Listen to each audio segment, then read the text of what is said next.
నమస్కారం గంటారావానికి స్వాగతం. ముందుగా ప్రధాన అంశాలు. మున్సిపాలిటీ కార్పొరేషన్ల ఎన్నికలకు మంత్రివర్గం ఆమోదం. గోదావరి పుష్కరాలకు ఘనంగా ఏర్పాట్లు చేయాలని తీర్మానం.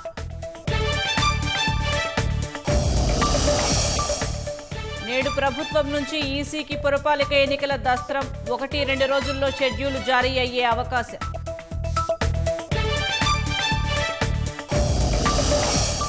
ఆదివాసీ సంస్కృతి ఉట్టిపడేలా మేడారం ఆలయం పునర్నిర్మాణం. సమ్మక్క సారలమ్మ గద్దెలను కాసేపట్లో ప్రారంభించనున్న సీఎం రేవంత్. రేపటి నుంచి దావోస్ వేదికగా ప్రపంచ ఆర్థిక సదస్సు.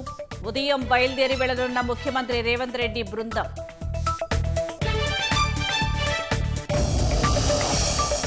గాజా పునర్నిర్మాణం శాంతి మండలిలో చేరాలని భారత్కి ఆహ్వానం. చారిత్రక ప్రయత్నంలో కలిసి రావాలంటూ మోదీని కోరిన ట్రంప్.